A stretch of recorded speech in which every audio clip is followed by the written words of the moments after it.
ദൈവ തിരുനാമത്തിന് മഹത്വം ഉണ്ടാകട്ടെ. വീണ്ടും വരുന്നവനായ യേശുവിൻ്റെ തിരുവചനവുമായിട്ട് നിങ്ങളുടെ മുമ്പാകെ നിൽക്കുവാൻ കർത്താവ് തന്ന കൃപയ്ക്കായി ദൈവത്തെ ഞാൻ സ്തുതിക്കുന്നു, സ്തോത്രം ചെയ്യുന്നു. ഫിലിപ്പിയർക്കെഴുതിയ ലേഖനം 4 അധ്യായം 4 മുതലുള്ള വാക്യം. കർത്താവിൽ എപ്പോഴും സന്തോഷിപ്പീൻ, സന്തോഷിപ്പീൻ എന്ന് ഞാൻ പിന്നെയും പറയുന്നു. നിങ്ങളുടെ സൗമ്യത സകല മനുഷ്യരും അറിയട്ടെ. കർത്താവ് വരുവാൻ അടുത്തിരിക്കുന്നു. കർത്താവ് വരുവാൻ അടുത്തിരിക്കുന്നു. അതുകൊണ്ട് അപ്പോസ്തലനായ പൗലോസ് പറയുകയാണ്, കർത്താവിൽ എപ്പോഴും സന്തോഷിപ്പിൻ. സന്തോഷിപ്പിൻ എന്ന് ഞാൻ പിന്നെയും പറയുന്നു എന്നാണ് പറയുന്നത്. ഫിലിപ്പിയൻ കാരാഗൃഹത്തിൽ കിടന്നുകൊണ്ട് ചങ്ങലകളാൽ ബന്ധിക്കപ്പെട്ട് കിടക്കുന്നതായ അപ്പോസ്തലനായ പൗലോസ് സുവിശേഷം അറിയിച്ചതിൻ്റെ പേരിലാണ് കാരാഗൃഹത്തിൽ. കൊലപാതകം ചെയ്തിട്ടോ കളവ് ചെയ്തിട്ടോ അല്ല അപ്പോസ്തലൻ ജയിലിലായിരിക്കുന്നത്. യേശുക്രിസ്തുവിനെ സാക്ഷിച്ചതിൻ്റെ പേരിൽ, യേശുക്രിസ്തുവിൻ്റെ വചനം പ്രഘോഷിച്ചതിൻ്റെ പേരിൽ അപ്പോസ്തലനെ തടവിലാക്കിയിരിക്കുകയാണ്. ആ തടവിൽ, ആ ഇരുട്ടുള്ള മുറിയിൽ, നനഞ്ഞ തറയിൽ കിടന്നുകൊണ്ട് അപ്പോസ്തലൻ പറയുകയാണ്, കർത്താവിൽ എപ്പോഴും സന്തോഷിപ്പിനെന്ന്. എന്നെ കേൾക്കുന്ന സഹോദരി സഹോദരന്മാരെ, നമ്മുടെ ജീവിതത്തിൽ ദുരിതങ്ങളുണ്ട്, കഷ്ടതകളുണ്ട്, പ്രയാസങ്ങളുണ്ട്. മറ്റു ലോകക്കാരെ പോലെ തന്നെ ദുരിതങ്ങളും ദുഃഖങ്ങളെല്ലാം നമ്മുടെ ജീവിതത്തിൽ വന്നേക്കാം. പ്രയാസങ്ങളില്ല എന്നല്ല, വന്നേക്കാം. പക്ഷേ ക്രിസ്ത്യാനിയാണോ, യഥാർത്ഥ ക്രിസ്ത്യാനിയാണെങ്കിൽ, ക്രിസ്തുവിനെ അനുഭവിക്കുന്ന വ്യക്തിയാണെങ്കിൽ അവൻ്റെ ഹൃദയം എപ്പോഴും സന്തോഷത്തിലായിരിക്കും. അവൻ്റെ ഹൃദയത്തിൽ എപ്പോഴും സമാധാനമായിരിക്കും. അതുകൊണ്ടാണ് കർത്താവ് പറഞ്ഞത്, ലോകം തരാത്ത സമാധാനം ഞാൻ നിങ്ങൾക്ക് തരാം, എൻ്റെ സമാധാനം ഞാൻ നിങ്ങൾക്ക് തന്നേച്ചു പോകുന്നു, ലോകം തരുന്നത് പോലെയല്ല എന്ന്.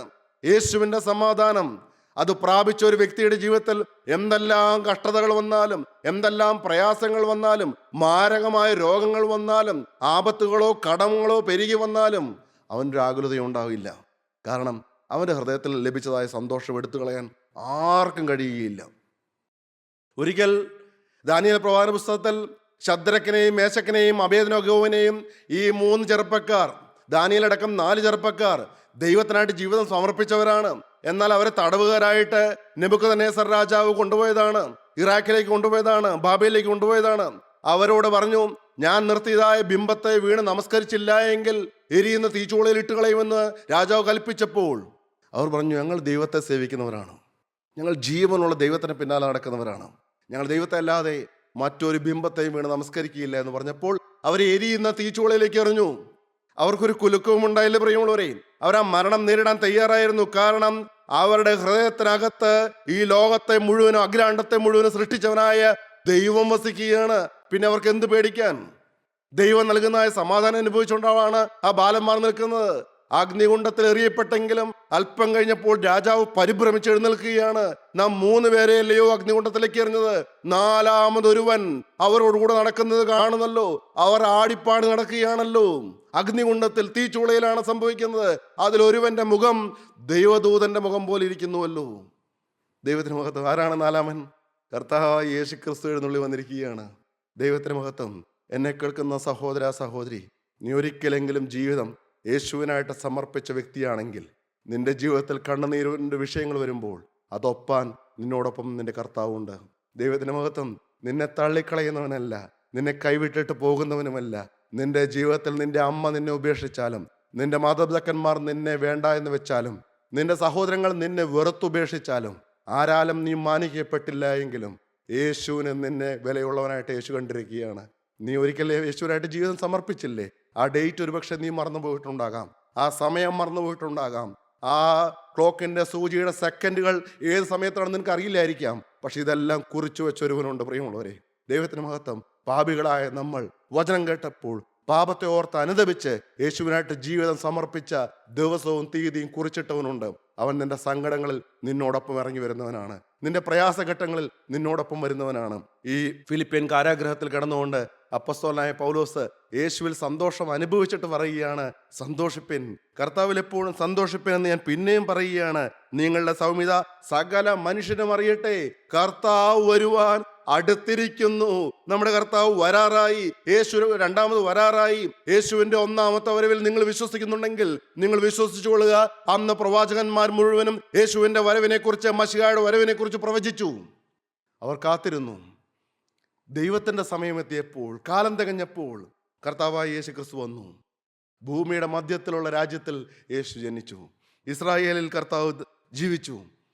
അനേകരുടെ സുവിശേഷം പറഞ്ഞ് പലസ്തീൻ നാളുകളിലൂടെ ദൈവത്തിൻ്റെ വചനം പറഞ്ഞു നടന്നു. ഈ യേശുവിനെ അനുഭവിക്കുന്ന സെന്റ് പോൾ പറയുകയാണ്, ഞാൻ സന്തോഷിക്കുകയാണ്, നിങ്ങളും സന്തോഷിക്കൂ.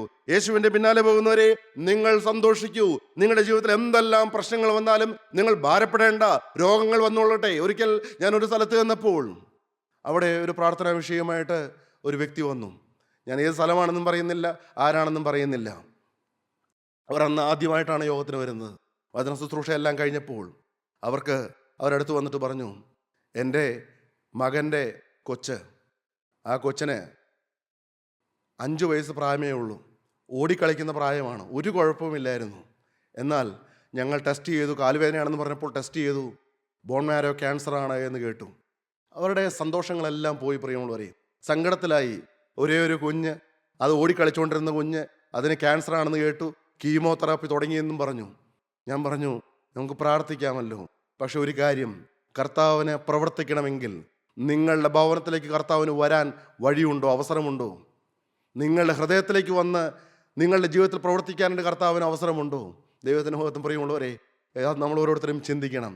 എൻ്റെ കർത്താവ്, എൻ്റെ ജീവിതത്തിൽ ഒരു പ്രശ്നം വരുമ്പോൾ മാത്രമാണോ ഞാൻ യേശുവിനെ സമീപിക്കുന്നത്? എൻ്റെ ജീവിതത്തിൽ അത്യാഹിതം വരുമ്പോൾ മാത്രമാണോ ഞാൻ യേശുവിനെ സമീപിക്കുന്നത്? അങ്ങനെയാണെങ്കിൽ പോലും യേശുവിന് പ്രവർത്തിക്കാൻ ഞാൻ ഇടം കൊടുക്കുന്നുണ്ടോ? എൻ്റെ ജീവിതത്തിൽ പിശാചിനാണോ അവകാശം, യേശുവിനാണോ അവകാശം?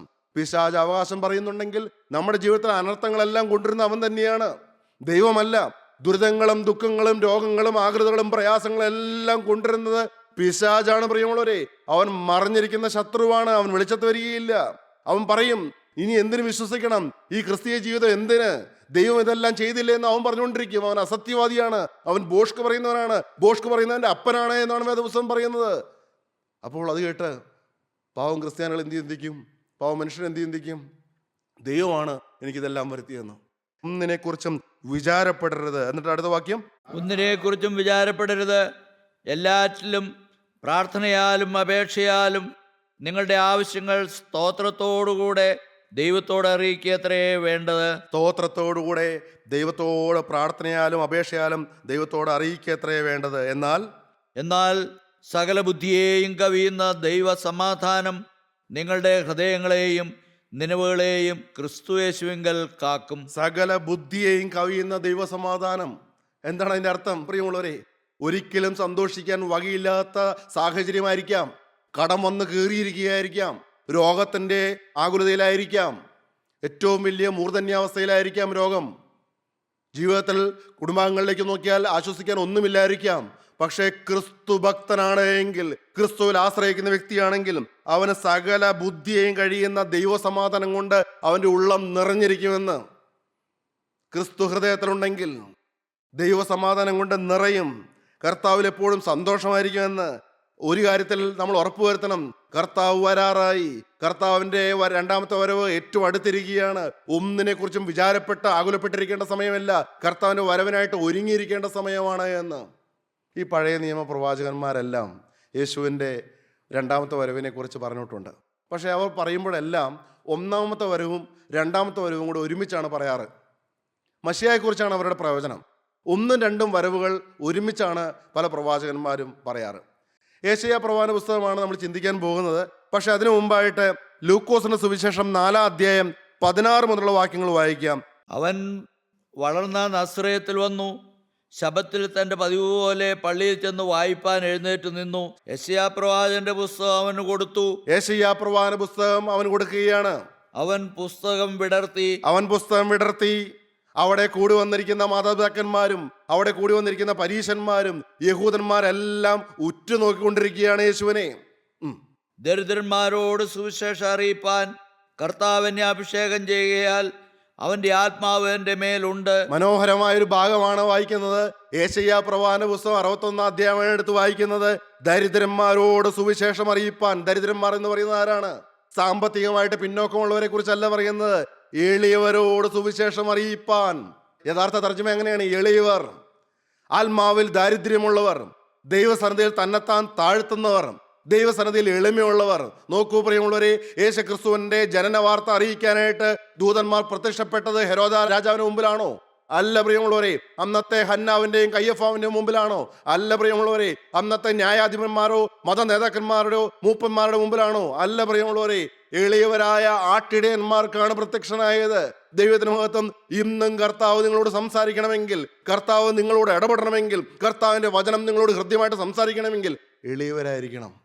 എളിയവരോട് സദ്വർത്തമാനം ഘോഷിപ്പാൻ, എളിയവരോട് സുവിശേഷം അറിയിപ്പാൻ കർത്താവ് എന്നെ അഭിഷേകം ചെയ്യുകയാൽ അവൻ്റെ ആത്മാവ് എൻ്റെ മേലുണ്ട് എന്നാണ് കർത്താവ് പറയുന്നത്. വായിക്കാം.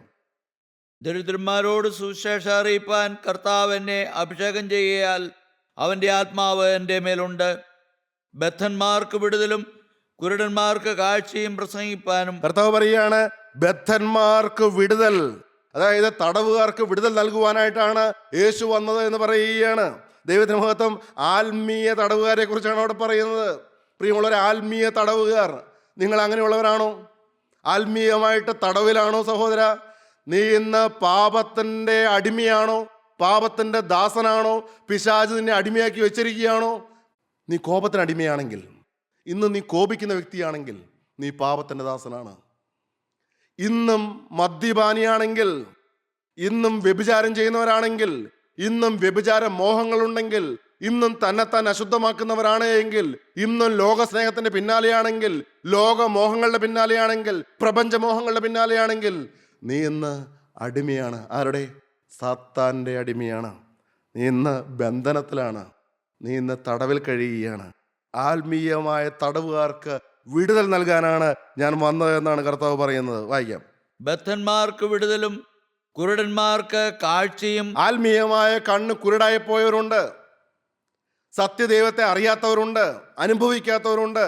യേശു എന്നും പേര് പറഞ്ഞാൽ അറിയാം, പക്ഷേ യേശുവിനെ ഹൃദയത്തിൽ അനുഭവിക്കുന്നില്ല. കർത്താവ് പറഞ്ഞു, എന്നിൽ വസിപ്പിൻ, ഞാൻ നിങ്ങളിലും വസിക്കും. ആ അനുഭവത്തിലേക്ക് വന്നിട്ടില്ല. പ്രിയമുള്ള, യഥാർത്ഥ ക്രിസ്തീയ ജീവിതം എന്ന് പറഞ്ഞാൽ യേശു നമ്മിൽ വസിക്കുന്ന ജീവിതമാണ്. നാം യേശുവിൽ വസിക്കുന്ന ജീവിതമാണ്. ഇരുമ്പുണ്ടല്ലോ, ഇരുമ്പ്, അത് തീയിലിട്ട് കഴിഞ്ഞാൽ അത് തനി തീക്കട്ടയായിട്ട് മാറും, തീയായിട്ട് മാറും. പക്ഷേ ഇരുമ്പ് അപ്പോഴും തീയല്ല. ഇരുമ്പ് തന്നെയാണ്, തീ തന്നെയാണ്. പക്ഷേ ഇരുമ്പ് തീച്ചൂളയിലിട്ട് കഴിഞ്ഞാൽ അത് തീയായിട്ട് മാറുന്നത് നിങ്ങൾ കണ്ടിട്ടുണ്ടോ? അതുപോലെ ക്രിസ്ത്യാനി, സത്യക്രിസ്ത്യാനിയും യേശു ക്രിസ്തുവും ക്രിസ്ത്യാനിയും ഒന്നായിട്ട് മാറുന്ന അനുഭവം, അവൻ എന്നിലും ഞാൻ അവനിലും വസിക്കുന്ന അനുഭവം, അങ്ങനെ ഒരു അനുഭവമുണ്ട്. എന്നാൽ ഇന്ന് അനേകരും ആത്മീയമായിട്ട് കണ്ണടഞ്ഞിരിക്കുകയാണ്. ഞങ്ങൾ കുഴപ്പമില്ല, ഞങ്ങൾ സ്വർഗത്തിലേക്ക് പോകും, ഞങ്ങൾ അങ്ങനെ വലിയ പ്രകടമായ പാപങ്ങളിലേക്കൊന്നും പോകുന്നില്ല, ഇങ്ങനെ പറയുന്നവരുണ്ട്. ഒരു വ്യക്തിയുമായിട്ട് സംസാരിച്ചപ്പോൾ അദ്ദേഹത്തിന് 93 വയസ്സുണ്ട്. അദ്ദേഹത്തിന് സുവിശേഷ യോഗത്തിനൊന്നും വരാൻ പറ്റിയില്ല. പക്ഷേ യേശുവിനെ കുറിച്ച് ഞങ്ങൾ പറഞ്ഞു. ആദ്യമൊന്നും അദ്ദേഹത്തിന് ഒരു പാപവുമില്ല എന്ന് പറഞ്ഞുകൊണ്ടിരിക്കുകയായിരുന്നു.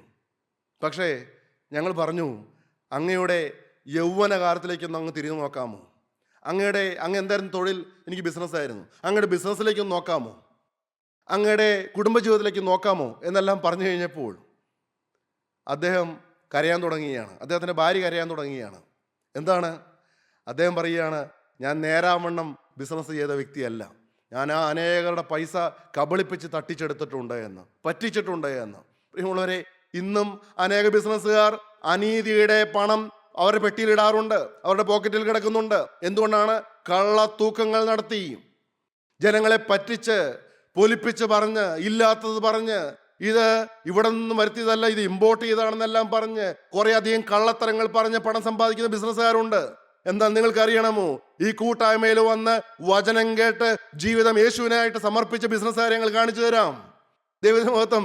മനസ്സറിഞ്ഞൊരു പാപം വരികയില്ല എന്ന്, ഒരു നുണ പോലും പറയില്ല എന്ന്, കർത്താവ് ദുഃഖിക്കുന്ന ഒരു കാര്യം അവർ തങ്ങളുടെ സാമർത്ഥ്യത്തിൽ സംഭവിക്കുകയില്ല എന്ന് തീരുമാനമുള്ളവരുണ്ട്. ഒരു വാക്കിൽ പോലും തെറ്റുപറ്റാതെ നിൽക്കുന്നവരുണ്ട്.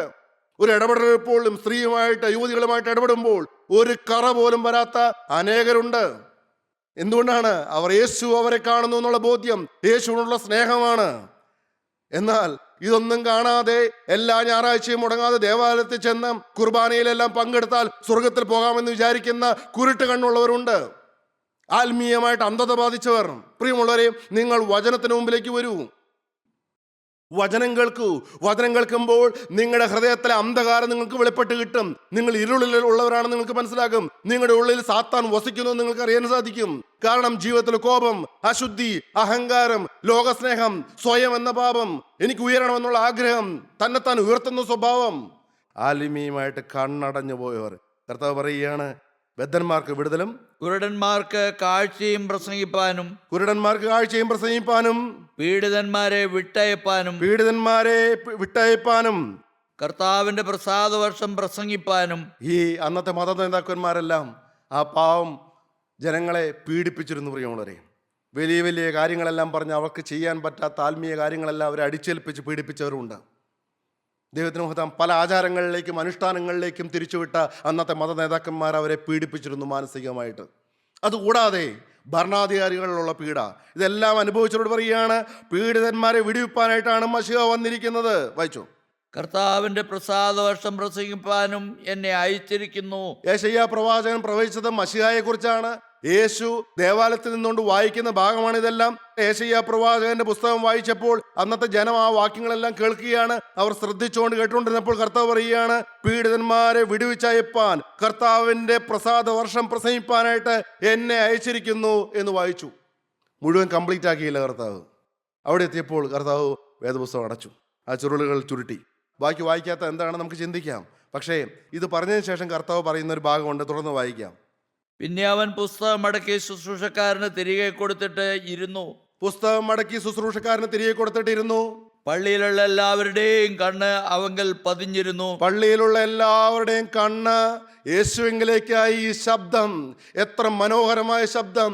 യെശയ്യാ പ്രവാചകൻ 750 വർഷങ്ങൾക്ക് മുമ്പ് പ്രവചിച്ചപ്പോൾ അഴുത ഈ ചുരുളുകളിൽ എഴുതി വെച്ച കാര്യമാണ്. ആ പ്രവചനം ഇന്ന് അന്വർത്ഥമായതുപോലെ, ആ പ്രവചനം ഞങ്ങളോട് പറയുന്നത് പോലെ, ഇപ്പോൾ യെശയ്യാ പ്രവാചകൻ തന്നെ നേരിട്ട് പ്രസംഗിക്കുന്ന പോലെ ഞങ്ങൾക്ക് തോന്നുന്നല്ലോ. അവൻ അവരോട്, ഇന്ന് നിങ്ങൾ എൻ്റെ വചനം കേൾക്കയിൽ, ഇന്ന് ഈ വചനം നിങ്ങൾ വായിച്ചു കേട്ടല്ലോ, ഈ തിരുവെഴുത്തിന് നിവർത്തി വന്നിരിക്കുന്നു. ഈ തിരുവെഴുത്തിന് നിവർത്തി വന്നിരിക്കുന്നു എന്ന് യേശുക്രിസ്തു അരുളി ചെയ്യുകയാണ്. പ്രിയമുള്ളവരെ, ആ യെശയ്യാ പ്രവാചകൻ ആരെ കുറിച്ചാണ് എഴുതിയത്? മശിഹായെ കുറിച്ചാണ് എഴുതിയത്. മശിഹായുടെ വരവിനെ കുറിച്ചാണ് എഴുതിയത്. ഇന്ന് ഈ വചനം നിവൃത്തിയായിരിക്കുകയാണെന്ന് പറയുകയാണ്. ജനങ്ങളെല്ലാം അതിശയിച്ചു, ഇവനാണോ മശിഹ എന്ന്. ദൈവത്തിന് മഹത്വം, ദൈവത്തിന് സ്തോത്രം. മശിഹായെ വന്ന കർത്താവായ യേശു ക്രിസ്തു ആ വേദഭാഗം വായിച്ചിട്ട് ഇന്ന് ഇത് നിവൃത്തി വന്നു എന്ന് പറയുകയാണ്. എന്നാൽ യേശു ക്രിസ്തു വിട്ടുകളഞ്ഞ ഭാഗം ഏതാണ് പ്രിയമുള്ളവരെ? അത് യേശുവിൻ്റെ രണ്ടാമത്തെ വരവിനെ കുറിച്ചുള്ള ഭാഗമാണ്. അതെന്താണ് അപ്പോൾ വായിക്കേണ്ടിരുന്നത്? അപ്പോൾ യേശു ക്രിസ്തുവിൻ്റെ പരസ്യ ശുശ്രൂഷയുടെ ആരംഭകാലമാണ്. അപ്പോൾ ഒന്നാമത്തെ വരവിനെ കുറിച്ചാണ് ജനത്തിന് ബോധം കൊടുക്കേണ്ടത്. എന്നാൽ കർത്താവിൻ്റെ പരസ്യ ശുശ്രൂഷയുടെ അവസാന ഘട്ടം എത്തിയപ്പോൾ യേശുവിൻ്റെ രണ്ടാമത്തെ വരവിനെ കുറിച്ച് കർത്താവ് ശിഷ്യന്മാരോട് പറയുന്നുണ്ട്, ജനങ്ങളോട് പറയുന്നുണ്ട്, പലവട്ടം പറയുന്നുണ്ട്. നമുക്ക് യെശയ്യാ പ്രവാചക പുസ്തകത്തിലേക്ക് പോകാം. 61 അധ്യായം 1 മുതലുള്ള വാക്യം വായിക്കാം. യെശയ്യാ പ്രവാചക പുസ്തകം 61 അധ്യായം 1 മുതൽ 3 വരെയുള്ള വാക്യങ്ങൾ വായിക്കാം. എളിയവരോട് സദ്വർത്തമാനം ഘോഷിപ്പാൻ യഹോവ എന്നെ അഭിഷേകം ചെയ്തിരിക്കുകൊണ്ട്, എളിയവരോട് സദ്വർത്തമാനം ഘോഷിപ്പാൻ യഹോവ എന്നെ അഭിഷേകം ചെയ്തിരിക്കുകൊണ്ട്, യഹോവയായ കർത്താവിന്റെ ആത്മാവ് എൻ്റെ മേൽ ഇരിക്കുന്നു. യഹോവയായ കർത്താവിന്റെ ആത്മാവ് എൻ്റെ മേൽ ഇരിക്കുന്നു. അവിടെ ആ വാക്യങ്ങൾ വായിച്ചു പോകുമ്പോൾ, ആ ഓരോ വാക്കുകളിലൂടെ പോകുമ്പോൾ മശിഹായുടെ വരവ് എന്തിനു വേണ്ടിയിട്ടാണെന്ന് വളരെ വ്യക്തമായിട്ട് പറയുന്നുണ്ട്. ഹൃദയം തകർന്നവരെ മുറിയെട്ടുവാനാണ് മശിഹ വന്നിരിക്കുന്നത് എന്ന്, ദുഃഖിതന്മാരെ ആശ്വസിപ്പിക്കാനാണ് വന്നിരിക്കുന്നതെന്ന്. എന്നെ കേൾക്കുന്ന സഹോദരി സഹോദരന്മാരെ, നിങ്ങൾ എത്ര വലിയ ഭാരം വിഷയമായിട്ടും നിങ്ങൾ വചനത്തിന് മുമ്പാകെ വരൂ. നിങ്ങൾ ആ ഭാരങ്ങളെല്ലാം മാറി കൊട്ട വിട്ടൊഴിഞ്ഞവരായിട്ട്, എല്ലാ ചുമടുകളും ഇറക്കി വെച്ചവരായിട്ട് നിങ്ങൾ തിരികെ പോകും. കർത്താവിൻ്റെ തിരുവചനം കേൾക്കുന്ന സമയത്ത് പരിശുദ്ധാത്മാവ് വ്യാപരിക്കുമ്പോൾ നിങ്ങളുടെ ഭാരങ്ങളെല്ലാം മാറിപ്പോകും. അതുകൊണ്ടാണ് കർത്താവ് പറയുന്നത്, അധ്വാനിക്കുന്നവരും ഭാരം ചുമക്കുന്നവരുമായുള്ളവരെ എല്ലാവരും എൻ്റെ അടുക്കൽ വരുവിൻ, ഞാൻ നിങ്ങളെ ആശ്വസിപ്പിക്കാമെന്ന് പറയുകയാണ്. നിങ്ങൾ എത്രയെല്ലാം ഭാരമുള്ളവരാണെങ്കിലും മുടങ്ങാതെ വചനത്തിന് മുമ്പാകെ വരൂ പ്രിയമുള്ളവരെ. നിങ്ങളുടെ ജീവിതം സമർപ്പിക്കൂ, നിങ്ങളുടെ ഭാരങ്ങളെല്ലാം തെറിച്ചു പോകും. ഹൃദയം തകർന്നവരെ മുറികിട്ടുവാനും, തടവുകാർക്ക് വിടുതലും ബദ്ധന്മാർക്ക് സ്വാതന്ത്ര്യവും അറിയിപ്പാനും. തടവുകാർക്ക് വിടുതലും ബദ്ധന്മാർക്ക്, ബന്ദികൾക്ക് സ്വാതന്ത്ര്യം അറിയിപ്പാനും. ബന്ദികൾ, പ്രിയമുള്ളവരെ, അവർ കുറ്റം ചെയ്തിട്ടല്ല ബന്ദികളായിരിക്കുന്നത്. ദൈവത്തിന് മഹത്വം. അനേകരെ രാജ്യങ്ങളെല്ലാം തമ്മിൽ യുദ്ധം ചെയ്യുമ്പോൾ ശത്രു രാജ്യത്തിലെ പട്ടാളക്കാർ വന്ന് ബന്ദികളായിട്ട് പിടിച്ചുകൊണ്ട് പോകാറുണ്ട് പ്രിയമുള്ളവരെ. ഒരുപക്ഷെ അവർ തെറ്റ് ചെയ്തിട്ടായിരിക്കില്ല, ഒരു തെറ്റും ചെയ്യാത്ത ബന്ദികളായിട്ട് കഴിയുന്നവരുണ്ട്. എന്നാൽ ബന്ദികൾക്ക് സ്വാതന്ത്ര്യം പ്രസിദ്ധമാക്കാനാണ് കർത്ത മശിഹ വരുന്നതെന്നാണ് യെശയ്യാ പ്രവാചകൻ പ്രവചിച്ചത്. ബദ്ധന്മാർക്ക് വിടുതൽ, ബന്ദികൾക്ക് സ്വാതന്ത്ര്യം. പ്രിയമുള്ളവരെ, ഞാൻ പറയട്ടെ, ഇന്ന് അനേകരും പിശാചിന്റെ തടവിലാണ്. മശിഹ വന്നത് എന്തിനാണെന്നറിയാമോ? നിങ്ങൾക്ക് മോചനമുണ്ടെന്നറിയിക്കാനാണ്. ദൈവത്തിന് മഹത്വം. യേശു ക്രിസ്തുവിൽ വിശ്വസിക്കുന്നവൻ, യേശുവിനായിട്ട് ജീവിതം സമർപ്പിക്കുന്നവൻ, മനസ്സറിഞ്ഞ് പാപം വരികയില്ല എന്ന് തീരുമാനിക്കുന്നവൻ ഇനി പിശാചിന്റെ തടവിൽ കിടക്കേണ്ട ആവശ്യമില്ല എന്ന്, നിന്റെ പാപത്തിന് പരിഹാരം മശിഹ വരുത്തിയിട്ടുണ്ട് എന്ന് 2000 വർഷങ്ങൾക്ക് മുമ്പ് ഗോകുൽത്തായിൽ അടികൊണ്ടതും, പ്രിയമുള്ളവരെ, കുരിശുമരം ചുമന്നുകൊണ്ട് ഗോകുൽത്തായിൽ 3 ആണികളിൽ തൂക്കപ്പെട്ടതും നിന്റെ പാപത്തിന് പരിഹാരം വരുത്തുവാൻ വേണ്ടിയിട്ടാണ് എന്ന് പാപ പരിഹാരം വരുത്തിയവൻ പറയുകയാണ്, നിനക്ക് സമാധാനമുണ്ട് എന്ന്, നിനക്ക് വിടുതൽ തരാമെന്ന്, നിന്നെ മോചിപ്പിക്കാമെന്ന്, നിനക്ക് പാപത്തിൽ നിന്ന് സ്വാതന്ത്ര്യം തരാമെന്ന്. നിങ്ങളത് സ്വന്തമാക്കിയിട്ടുണ്ടോ? ഇല്ല എങ്കിൽ നിങ്ങൾ വിശ്വസിക്കുക സഹോദര, നിനക്ക് സ്വാതന്ത്ര്യം തരാൻ യേശു ക്രിസ്തു വന്നിരിക്കുകയാണ്. യെശയ്യാ പ്രവചിക്കുകയാണ്, ബദ്ധന്മാർക്ക് സ്വാതന്ത്ര്യം അറിയിപ്പാൻ യഹോവയുടെ പ്രസാദവർഷവും നമ്മുടെ ദൈവത്തിന്റെ പ്രതികാര ദിവസവും പ്രസിദ്ധമാക്കുവാനും ലൂക്കോസ് സുവിശേഷത്തിൽ നമ്മൾ വായിക്കുമ്പോൾ ആ ഭാഗം വിട്ടുകളഞ്ഞിരിക്കുകയാണ്. നമ്മുടെ ദൈവത്തിന്റെ പ്രതികാര ദിവസം പ്രസിദ്ധമാക്കാൻ എന്നുള്ള ഭാഗം വിട്ടുകളഞ്ഞു. കാരണം അത് 2ാമത്തെ വരവിൽ സംഭവിക്കുന്ന കാര്യമാണ്. പ്രതികാരം കൊടുക്കുമെന്ന്. ആർക്കാണ് പ്രതികാരം കൊടുക്കുന്നത്? 2 തെസ്സലോനിക്കർ 1:6-7 വാക്യങ്ങൾ. കർത്താവായ യേശു തന്റെ ശക്തിയുള്ള ദൂതന്മാരുമായി സ്വർഗത്തിൽ നിന്ന് അഗ്നിജ്വാലയിൽ പ്രത്യക്ഷനായി. കർത്താവായ യേശു തന്റെ ശക്തിയുള്ള ദൂതന്മാരുമായി സ്വർഗത്തിൽ നിന്ന് അഗ്നിജ്വാലയിൽ പ്രത്യക്ഷനായി. യേശുവിന്റെ 2ാമത്തെ വരവ് പ്രത്യക്ഷനായി. ദൈവത്തെ അറിയാത്തവർക്കും നമ്മുടെ കർത്താവായ യേശുവിന്റെ സുവിശേഷം അറിയാത്തവർക്കും ആർക്കൊക്കെയാണ് പ്രതികാരം? ദൈവത്തെ അറിയാത്തവർക്കും നമ്മുടെ കർത്താവായ യേശുവിന്റെ സുവിശേഷം അനുസരിക്കാത്തവർക്കും പ്രതികാരം കൊടുക്കുമ്പോൾ. ആർക്കാണ് പ്രിയമുള്ളവരെ പ്രതികാരം? ദൈവത്തെ അറിയാത്തവർ, ദൈവത്തെ അനുഭവിക്കാത്തവർ, ദൈവം സ്നേഹമാണെന്ന് അനുഭവിക്കാത്തവർ, ദൈവം ഒരുക്കിയതായ രക്ഷ സ്വന്തമാക്കാത്തവർ, ക്രിസ്തുവിനെ അറിയാത്തവർ, യേശുവിന്റെ സുവിശേഷം അനുസരിക്കാത്തവർ, അങ്ങനെയുള്ളവർക്ക് പ്രതികാരം കൊടുക്കുമ്പോൾ. വായിച്ചു. നിങ്ങളെ പീഡിപ്പിക്കുന്നവർക്ക് പീഡയും പീഡ അനുഭവിക്കുന്ന നിങ്ങൾക്ക് ഞങ്ങളോടുകൂടെ ആശ്വാസവും പകരം നൽകുന്നത് ദൈവസന്നിധിയിൽ നീതിയല്ലോ.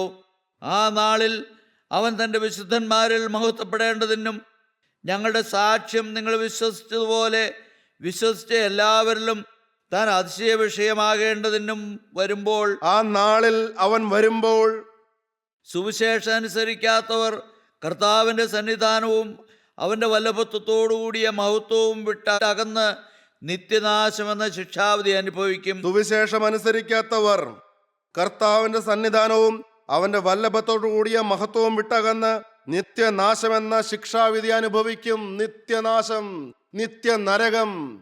പിശാചിനും അവന്റെ ദൂതന്മാർക്കുമായി ഒരുക്കിയിരിക്കുന്ന ഗന്ധക പൊയ്ക, ജീവപുസ്തകത്തിൽ പേരെഴുതി കാണാത്ത ഏവനെയും തീപ്പൊയ്കയിൽ തള്ളിയിടുമെന്നാണ് വചനം പറയുന്നത്. ദൈവത്തിന്റെ വചനം അനുസരിച്ചില്ലെങ്കിൽ നീ പുറത്താണ് സഹോദര.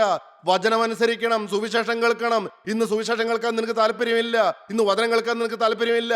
എല്ലാ ദിവസവും നിന്റെ മൊബൈൽ ഫോണിൽ വചനം വരുന്നുണ്ട്, പക്ഷെ കേൾക്കാൻ നീ താല്പര്യം കാണിക്കുന്നില്ല. അലക്ഷ്യമായിട്ടും അശ്രദ്ധമായിട്ടും നീ കേൾക്കുമ്പോൾ ശ്രദ്ധിച്ചുകൊള്ളുക, ഈ വചനം തന്നെ നിന്നെ ന്യായം വിധിക്കുമെന്ന്. ഭയപ്പെടണം പ്രിയമുള്ളവരെ. ക്രിസ്തുവിന്റെ രക്തത്തിൽ ചാലിച്ചതായ വചനം അലക്ഷ്യമാക്കാൻ പാടുള്ളതല്ല.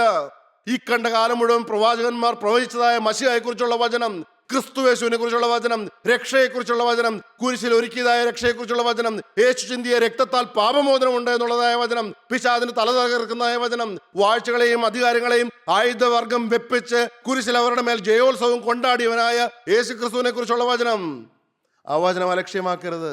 ആ വചനം അനുസരിച്ചില്ലെങ്കിൽ നിനക്ക് ദോഷമാണ്, നിന്റെ കുടുംബത്തിന് ദോഷമാണെന്നാണ് വചനം പറയുന്നത്. പത്രോസിൽ എഴുതിയ 2-ാമത്തെ ലേഖനം 3-ാം 14 വായിക്കാം. അതുകൊണ്ട് പ്രിയമുള്ളവരെ, നിങ്ങൾ ഇവയ്ക്കായി കാത്തിരിക്കിയാൽ അവൻ നിങ്ങളെ കറയും കളങ്കവും ഇല്ലാത്തവരായി സമാധാനത്തോടെ കാണുവാൻ ഉത്സാഹിച്ചുകൊണ്ട് നമ്മുടെ കർത്താവിന്റെ ദീർഘക്ഷമയെ രക്ഷ എന്ന് വിചാരിപ്പീൻ. കർത്താവ് 2ാമത് വരുമ്പോൾ നിങ്ങളെ എങ്ങനെ കാണും? കറയും കളങ്കവും ഇല്ലാത്തവരായിട്ട് കാണണം, സമാധാനത്തോടെ കാണണം. അതിനുവേണ്ടി ഉത്സാഹിച്ചുകൊണ്ട് നമ്മുടെ കർത്താവിന്റെ ദീർഘക്ഷമയെ രക്ഷ എന്ന് വിചാരിക്കൂ. പ്രിയമുള്ളവരെ, കർത്താവ് വരാറായത് 2000 വർഷമായിട്ട് പ്രവചിച്ചുകൊണ്ടിരിക്കുകയാണല്ലോ. എന്നിട്ട് കർത്താവ് വരുന്നില്ലല്ലോ എന്ന് ചോദിക്കാതെ കർത്താവിന്റെ ദീർഘക്ഷമയാണെന്ന് അറിഞ്ഞുകൊണ്ട് നീയും നിന്റെ കുടുംബവും മാനസാന്തരപ്പെടാൻ വേണ്ടിയിട്ട് യേശുവിന്റെ രക്തത്തിൽ ആശ്രയിച്ചുകൊണ്ട് പിശാചിന്റെ അടിമത്തിൽ നിന്ന് മോചനം പ്രാപിക്കാൻ വേണ്ടിയിട്ട് നീ തിരിഞ്ഞു വരാൻ വേണ്ടിയിട്ട് കർത്താവ് ദീർഘക്ഷമ കാണിക്കുകയാണെന്നാണെന്ന് അറിഞ്ഞുകൊണ്ട്, കർത്താവിന്റെ കരുണയാണെന്ന് അറിഞ്ഞുകൊണ്ട്, കൃപായുഗമാണെന്ന് അറിഞ്ഞുകൊണ്ട് നീ അനുദപിക്കുകയാണ് വേണ്ടത്. നിന്നെ കളങ്കമില്ലാത്തവരായിട്ട് സമാധാനത്തോടെ കാണാൻ ഉത്സാഹിച്ചുകൊണ്ട് നമ്മുടെ കർത്താവിന്റെ ദീർഘക്ഷമയെ രക്ഷ എന്ന് വിചാരിപ്പെന്നാണ് പറയുന്നത്. ദൈവത്തിന് മഹത്വം. 15-16 വാക്യങ്ങൾ. അങ്ങനെ തന്നെ നമ്മുടെ പ്രിയ സഹോദരനായ പൗലോസും തനിക്ക് ലഭിച്ച ജ്ഞാനത്തിന് തക്കവണ്ണം അപ്പോസ്തലനായ പത്രോസ് പറയുകയാണ്, പൗലോസ് ലീഹായും തനിക്ക് ലഭിച്ച ജ്ഞാനത്തിന് ഒത്തവണ്ണം തക്കവണ്ണം നിങ്ങൾക്ക് ഇതിനെക്കുറിച്ച് സംസാരിക്കുന്ന സകല ലേഖനങ്ങളിലും എഴുതിയിട്ടുണ്ടല്ലോ. അവയിൽ ഗ്രഹിപ്പാൻ പ്രയാസമുള്ളത് ചിലതുണ്ട്. അറിവില്ലാത്തവരും അസ്ഥിരന്മാരുമായവർ ശേഷം തിരുവെഴുത്തുകളെ പോലെ അതും തങ്ങളുടെ നാശത്തിനായി കോട്ടിക്കളയുന്നു. അറിവില്ലാത്തവർ, അസ്ഥിരന്മാർ ശേഷം തിരുവെഴുത്തുകളെ പോലെ അതും തങ്ങളുടെ നാശത്തിനായി കോട്ടിക്കളയുന്നു, തള്ളിക്കളയുന്നു. വചനം പലതും ഗ്രഹിക്കുന്നില്ല എന്ന്. വചനം ഗ്രഹിച്ചില്ലെങ്കിലും കുറ്റം നിന്റെയാണ്, പ്രസംഗകന്റെ അല്ല. നീ ഗ്രഹിക്കാൻ തക്കവണ്ണം, നിനക്ക് മനസ്സിലായില്ല എന്ന് പറയാൻ പാടില്ല. മനസ്സിലാകാൻ തക്കവണ്ണം നീ പ്രാർത്ഥനയോടെ വരേണ്ടതാണ്. കർത്താവേ, എന്നോട് സംസാരിക്കണമേ എന്ന് പ്രാർത്ഥിച്ചിട്ട് വേണം വചനത്തിന് മുമ്പാകെ ഇരിക്കാനെന്ന്. തന്നെത്താൻ താഴ്ത്തിക്കൊണ്ട് വേണം വചനത്തിന് മുമ്പാകെ ഇരിക്കാനെന്ന്. യഹോവേ, നീ അരുളി ചെയ്യണമേ എന്ന് വിനയത്തോടെ തന്നെത്താൻ താഴ്ത്തിക്കൊണ്ട് വേണം നിൽക്കാൻ. നിങ്ങൾക്ക് വരുമ്പോൾ, വചനത്തിന് വരുമ്പോൾ, കൂട്ടായ്മ യോഗങ്ങളിൽ വരുമ്പോൾ ഒന്നും കിട്ടിയില്ല എന്ന് പറയാൻ പാടില്ല. പ്രിയമുള്ളവരെ, കിട്ടാത്തത് നിന്റെ കുഴപ്പം കൊണ്ടാണ്, നിന്റെ ഹൃദയത്തിൽ മ്ലേച്ഛത ഉള്ളത് കൊണ്ടാണ്. നീ നെടുവീർപ്പിട്ട് കരഞ്ഞ് ദൈവസന്നിധിയിൽ തന്നെത്താൻ താഴ്ത്തിയിരിക്കേണ്ടതാണ്. നീ അഹങ്കാരത്തോടെ പറയുകയാണ് ആ പ്രസംഗം പ്രസംഗം ശരിയല്ല, അതുകൊണ്ടാണ് എനിക്കൊന്നും മനസ്സിലാകാത്തത്, അതുകൊണ്ടാണ് എനിക്കൊന്നും തിരിയാത്തത്. ഇവിടെ പറയുകയാണ്, സെന്റ് പോളിനെ കുറിച്ചാണ് പറയുന്നത്. അറിവില്ലാത്തവരും മനസ്സിലാക്കാൻ പ്രയാസമുള്ളത് ചിലതുണ്ട്, എന്നാൽ അറിവില്ലാത്തവരും അസ്ഥിരന്മാരുമായവർ ശേഷം തിരുവെഴുത്തുകളെ പോലെ അതും തങ്ങളുടെ നാശത്തിനായി കോട്ടിക്കളയുന്നു. അടുത്ത വാക്യം. എന്നാൽ പ്രിയമുള്ളവരെ, നിങ്ങൾ മുമ്പൂട്ടി അറിഞ്ഞിരിക്കൊണ്ട് അധർമ്മികളുടെ വഞ്ചനയിൽ കുടുങ്ങി സ്വന്തം സ്ഥിരത വിട്ട് വീണു പോകാതിരിപ്പാൻ സൂക്ഷിച്ചുകൊള്ളുവീൻ. സ്വന്തം സ്ഥിരത വിട്ട് വീണു പോകാതിരിപ്പാൻ സൂക്ഷിച്ചുകൊള്ളുവിൻ. വായിക്കാം. തെസ്സലോനിക്കർ എഴുതിയ 1-ാമത്തെ ലേഖനം 5-ാം അധ്യായം 1 മുതലുള്ള വാക്യങ്ങൾ വായിക്കാം. സഹോദരന്മാരെ, കാലങ്ങളെയും സമയങ്ങളെയും കുറിച്ച് നിങ്ങളെ എഴുതി അറിയിപ്പാൻ ആവശ്യമില്ല. കള്ളൻ രാത്രിയിൽ വരും പോലെ കർത്താവിന്റെ നാൾ വരുന്നു എന്ന് നിങ്ങൾ തന്നെ നന്നായി അറിയുന്നുവല്ലോ. കള്ളൻ രാത്രിയിൽ വരും പോലെ കർത്താവിന്റെ നാൾ വരുന്നു എന്ന് നിങ്ങൾ തന്നെ നന്നായി അറിയുന്നുവല്ലോ. അവർ സമാധാനമെന്നും നിർഭയമെന്നും പറയുമ്പോൾ ഗർഭിണിക്ക് പ്രസവവേദന വരും പോലെ അവർക്ക് പെട്ടെന്ന് നാശമനുഭവിക്കും. അവർ സമാധാനമെന്നും നിർഭയമെന്നും പറയുമ്പോൾ, പേടി കൂടാതിരിക്കുമ്പോൾ, പേടിക്കാനില്ല എന്ന് പറഞ്ഞ് സ്വയം ആശ്വസിപ്പിച്ചിരിക്കുമ്പോൾ, ജീവിതത്തിൽ പാപം വെച്ചിട്ട് അത് വലിച്ചെറിയാതെ, ഭയന്ന് വലിച്ചെറിയാതെ ക്രിസ്തുവിനെ സ്വീകരിക്കാതിരിക്കുമ്പോൾ അവർക്ക് പെട്ടെന്ന് നാശം വന്ന് ഭവിക്കും. അവർക്ക് തെറ്റി ഒഴിയാവതുമല്ല എന്ന് നിങ്ങൾ ഓർക്കുക. വായിക്കാം. എന്നാൽ ആ സഹോദരന്മാരെ, ആ നാൾ കള്ളനെന്ന പോലെ നിങ്ങളെ പിടിപ്പാൻ നിങ്ങൾ ഇരുട്ടിലുള്ളവരല്ല. എന്നാൽ നിങ്ങൾ പേടിക്കണ്ട. നിങ്ങൾ വചനം കേട്ടവരാണെങ്കിൽ, ജീവിതത്തിൽ സമർപ്പണമുണ്ടെങ്കിൽ, ആ നാൾ കള്ളൻ എന്ന പോലെ നിങ്ങളെ പിടിപ്പാൻ നിങ്ങൾ ഇരുട്ടിലുള്ളവരല്ല. നിങ്ങളെല്ലാവരും വെളിച്ചത്തിന്റെ മക്കളും. നിങ്ങൾ വെളിച്ചത്തിന്റെ മക്കളാണെങ്കിൽ നിങ്ങൾ പേടിപ്പാനില്ല. പകലിന്റെ മക്കളുമാകുന്നു. നാം രാത്രിക്കും ഇരുളിനുമുള്ളവരല്ല. ആകയാൽ നാം ശേഷമുള്ളവരെ പോലെ ഉറങ്ങാതെ ഉണർന്നും സ്വബോധവുമായിരിക്കാം. ദൈവത്തിന് മാത്രം ഉറക്കൊളിച്ചിരിക്കുക എന്നല്ല അതിന്റെ അർത്ഥം. പ്രിയമുള്ളവരെ, ശരീരത്തിൽ ഉറങ്ങണ്ട എന്നല്ല അർത്ഥം. ആകയാൽ നാം ശേഷമുള്ളവരെ പോലെ ഉറങ്ങാതെ, ആത്മാവിൽ തളർച്ച പറ്റാതെ, ആത്മാവിൽ ക്ഷീണം പറ്റാതെ, ഈ ലോകമോഹങ്ങളിൽ ഉറങ്ങിപ്പോകാതെ ഉണർന്നും സുബോധവുമായിട്ടിരിക്കുക എന്നാണ് പറയുന്നത്. ഉണർന്നും സുബോധവുമായിട്ടിരിക്കുക എന്ന്, ഒരുങ്ങിയിരിക്കുക എന്ന്, ഉണർന്നൊരുങ്ങിയിരിക്കുക എന്ന്. ദൈവത്തിന് മഹത്വം, ദൈവത്തിന് സ്തോത്രം. പ്രിയമുള്ളവരെ, യേശുവിന്റെ 2ാമത്തെ വരവ് ഏറ്റവും ആസന്നമായിരിക്കുകയാണ്. ഇപ്പോൾ നിങ്ങൾ നിങ്ങളുടെ ജീവിതത്തിലേക്ക് നോക്കൂ. കർത്താവ് ഇപ്പോൾ വന്നാൽ നിങ്ങൾ വിശുദ്ധന്മാരോടൊപ്പം എടുക്കപ്പെടുമോ? വിശുദ്ധന്മാരും വിശുദ്ധമതികളും എടുക്കപ്പെടുമ്പോൾ, ക്രിസ്തുവിൽ മരിച്ചവർ മുമ്പേ ഓർത്തെഴുന്നേൽക്കുമ്പോൾ, കണ്ണെമിക്കുന്നതിനിടയിൽ നാം രൂപാന്തരപ്പെടുന്ന സമയത്ത് നാം എടുക്കപ്പെടുമോ അതോ നാം തള്ളപ്പെടുമോ? 2 പേർ കിടക്കയിലായിരിക്കും, ഒരുത്തനെ കൈക്കൊള്ളും, മറ്റേയാളെ ഉപേക്ഷിക്കും. 2 പേർ വയലിലായിരിക്കും, ഒരുത്തനെ കൈക്കൊള്ളും, മറ്റേയാളെ ഉപേക്ഷിക്കും. 2 പേർ തിരിക്കലിൽ പൊടിച്ചുകൊണ്ടിരിക്കും, ഒരുത്തിയെ കൈക്കൊള്ളും, മറ്റവളെ ഉപേക്ഷിക്കും. നിങ്ങൾ കൈക്കൊള്ളുന്നവരുടെ കൂട്ടത്തിലോ ഉപേക്ഷിക്കപ്പെടുന്നവരുടെ കൂട്ടത്തിലോ? നിങ്ങളിലേക്ക് മാത്രം നോക്കാതെ നിങ്ങളുടെ ജീവിത പങ്കാളിയിലേക്ക് നോക്കൂ, നിങ്ങളുടെ മക്കളിലേക്ക് നോക്കൂ, നിങ്ങൾ ഏറ്റവും സ്നേഹിച്ച് ലാളിച്ച് വളർത്തുന്ന നിങ്ങളുടെ മക്കളിലേക്ക് നോക്കൂ, നിങ്ങളുടെ കുടുംബത്തിലേക്ക് നോക്കൂ, നിങ്ങളുടെ ദേശത്തിലേക്ക് നോക്കൂ. കർത്താവ് ഇപ്പോൾ വന്നാൽ നിന്നെ ഏൽപ്പിച്ചതായ ദേശത്തിൻ്റെ അവസ്ഥ എന്താണ് സഹോദര? സഹോദരി, നിന്നെ ഏൽപ്പിച്ചതായ കുടുംബത്തിൻ്റെ അവസ്ഥ എന്താണ്? നിന്റെ ബന്ധുക്കളുടെ അവസ്ഥ എന്താണ്? നിന്റെ മക്കളുടെ അവസ്ഥ എന്താണ്? നിന്റെ ജീവിത പങ്കാളിയുടെ അവസ്ഥ എന്താണ്? അവർ കൈവിടപ്പെട്ടു പോകുമെങ്കിൽ അതിന് കാരണക്കാരി നീയാണോ? നിങ്ങൾ ചിന്തിക്കൂ, അതിന് കാരണക്കാരൻ ഞാനാണോ? എന്നെ ഏൽപ്പിച്ചതായ ശുശ്രൂഷ ഞാൻ ഭംഗിയായിട്ട് ചെയ്തോ? വിശ്വസ്തയോടെ ചെയ്തോ? വിശുദ്ധിയോടുകൂടി ഞാൻ ജീവിച്ചോ? നമുക്ക് നമ്മുടെ ഹൃദയത്തിലേക്ക് നോക്കാം. ഞാനിപ്പോൾ എൻ്റെ ഹൃദയത്തിലും കൂടി നോക്കുകയാണ്.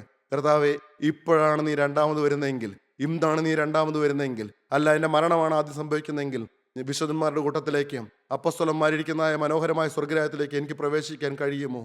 നിനക്ക് വേണ്ടി രക്തസാക്ഷികളായവർ, സ്ത്രീകളോട് മലിനപ്പെടാത്തവർ, വിശുദ്ധ ജീവൻ നയിച്ചവരെ, കർത്താവിന് വേണ്ടി ഓടിയവർ, കർത്താവിന് വേണ്ടി അധ്വാനിച്ചവർ, കർത്താവിൻ്റെ വചനം പറഞ്ഞ് അങ്ങോളം ഇങ്ങോളം നടന്നവർ, കർത്താവിന് വേണ്ടി രക്തസാക്ഷികളായിരിക്കുന്നതായ ആ മനോഹരമായ പളുങ്ക് നദീ തീരത്തിലേക്ക് എനിക്ക് പ്രവേശനം കിട്ടുമോ? യേശുവിൻ്റെ പൊന്നുഭാഗം കാണാൻ സാധിക്കുമോ? ഇല്ല എന്ന് വരെങ്കിൽ ഞാനാണ് ഏറ്റവും നിർഭാഗ്യവാൻ. ഇല്ല എങ്കിൽ, യേശുവിൻ്റെ മുഖം കാണാൻ പറ്റുന്നില്ല എങ്കിൽ ഏറ്റവും നഷ്ടപ്പെട്ടവൻ ഞാനാണ്. ഈ ലോകത്ത് എന്തെല്ലാം നേടിയിട്ട് എന്ത് കാര്യം? ദൈവത്തിന് മഹത്വം. എൻ്റെ യേശുവിൻ്റെ രാജ്യത്ത് ഞാൻ എത്തുന്നില്ല എങ്കിൽ, എൻ്റെ യേശുവിൻ്റെ രാജ്യത്ത് എൻ്റെ കുടുംബത്തെ എത്തിക്കുന്നില്ല എങ്കിൽ, എൻ്റെ യേശുവിൻ്റെ പൊന്നുമുഖം കാണുന്നില്ല എങ്കിൽ എന്തു പ്രയോജനം? എനിക്ക് അവിടെ പോകണം കർത്താവേ. അതിനായിട്ട് ഞാൻ ഇപ്പോൾ നിന്റെ കുരിശിൻ ചോട്ടിലേക്ക് വരികയാണ്. എനിക്ക് നീ ഒരുക്കുന്നതായ വാസസ്ഥലത്തേക്ക് എത്തണം കർത്താവേ. എനിക്ക് വേണ്ടിയിട്ടാണല്ലോ മുറിവേറ്റത്. നിന്റെ ശരീരം മുറിവേറ്റത് മുഴുവനും എനിക്ക് വേണ്ടിയിട്ടാണല്ലോ. ഈ മഹാഭാപിയായ, ഈ ഹീനഭാപിയായ എൻ്റെ സകല മ്ലേച്ഛതകളുടെയും പരിഹാരത്തിന് വേണ്ടിയിട്ട് നീയാണല്ലോ കർത്താവെ അറക്കപ്പെട്ടത്. നീയാണല്ലോ അടി കൊണ്ടത്, നീയാണല്ലോ നിന്നേറ്റത്, നീയാണല്ലോ തുപ്പലേറ്റത്. എനിക്ക് അവിടെ വന്ന് എനിക്ക് വേണ്ടി ആ മുറിവേറ്റ പാദങ്ങൾ കെട്ടിപ്പിടിക്കണം കർത്താവേ. എനിക്ക് ആ പാദങ്ങളിൽ എൻ്റെ കണ്ണുനീർ ഒഴുക്കണം കർത്താവേ. എന്നെ അമ്മയേക്കാൾ അധികം സ്നേഹിച്ച ആ പൊന്നേശു തമ്പുരാനെ എനിക്ക് ഒരു നോക്ക് കാണുവാൻ, നിന്നെ സ്തുതിക്കുവാൻ, മദ്യന്മാർ എന്ന വിശുദ്ധന്മാർ സ്തുതിക്കുന്ന രംഗത്തിരുന്നുകൊണ്ട്, മാലാഖമാരുടെ മധ്യത്തിൽ നിന്നുകൊണ്ട് നിന്നെ സ്തുതിക്കുവാൻ ഞങ്ങൾക്ക് അവസരം തരണമേ കർത്താവേ. അതിനായിട്ട് ഇപ്പോൾ ഞങ്ങളെ തന്നെ വിനയപ്പെടുത്തുകയാണ്, ഞങ്ങളെ തന്നെ എളിമപ്പെടുത്തുകയാണ് കർത്താവേ. നീ സുവിശേഷം ഞങ്ങളെ അറിയിക്കണം വന്നു, എന്നാൽ ഞങ്ങൾ നിന്നെ അവഗണിച്ചു കളഞ്ഞു, ഞങ്ങൾ നിന്നെ സ്വീകരിച്ചില്ല. എന്നാൽ ഇപ്പോൾ ഞങ്ങൾ അനുതാപത്തോടെ കർത്താവെ മനം തിരിഞ്ഞുകൊണ്ട് ഇപ്പോൾ ഞങ്ങളുടെ രക്ഷകനെ കൈക്കൊള്ളുവാൻ വേണ്ടിയിട്ട് ഞങ്ങൾ വരികയാണ് കർത്താവെ. നീ ഞങ്ങൾക്ക് വേണ്ടി മരിച്ചതിനാൽ ഇന്നു മുതൽ ഞങ്ങൾ നിനക്കായിട്ട് ജീവിച്ചോളാം. പ്രാർത്ഥിക്കാം. സ്നേഹവാനായ ദൈവമേ, വാഴ്ത്തപ്പെട്ട കർത്താവെ, അനുഗ്രഹീതമായ ഒരു ദിവസം കൂടി ഞങ്ങൾക്ക് ദാനമായി തന്നതിനെ സ്തോത്രം. ഈ അനുഗ്രഹീതമായ വചനം കർത്താവെ, ഇത് ഞങ്ങളെ വീണ്ടും ജനിപ്പിക്കുന്ന വചനമാണെന്ന് ഞങ്ങൾ അറിയുന്നു. യേശുവിന്റെ രക്തത്താൽ ചാലിച്ച വചനമാണെന്ന് ഞങ്ങൾ അറിയുന്നു. നിന്റെ വിലയേറിയ രക്തം കൊണ്ട് ഇന്ന് സമർപ്പണം എടുക്കുന്ന ഓരോ മക്കളുടെ തലമേലും അത് പുരട്ടണമേ എന്ന് ഞങ്ങൾ പ്രാർത്ഥിക്കുകയാണ്. സകല പാപങ്ങളും മോചിച്ചിരുന്ന രക്തം കൊണ്ട് ഞങ്ങളെ കഴുകണമേ. ഞങ്ങളുടെ പേര് ജീവന്റെ പുസ്തകത്തിൽ എഴുതി ചേർക്കണമേ. വിശുദ്ധന്മാരുടെ ഒപ്പം എടുക്കപ്പെടുവാനുള്ള മഹാഭാഗ്യം ഞങ്ങൾക്ക് തരണമേ. നിന്റെ രണ്ടാമത്തെ വരവിനായി നോക്കി പറത്തിരിപ്പാൻ, ഒരുക്കത്തോടെ ഇരിപ്പാൻ, ഉണർവോടിരിപ്പാനുള്ള അനുഗ്രഹം ഞങ്ങൾക്ക് തരണമേ. സകലതും ഞങ്ങൾക്കായി ജന്മിച്ച യേശുവിന്റെ നാമത്തിൽ ചോദിക്കുന്നു. കൃപയുടെ ഘട്ടത്തിൽ നിരമാറാകണമേ. ആമീൻ.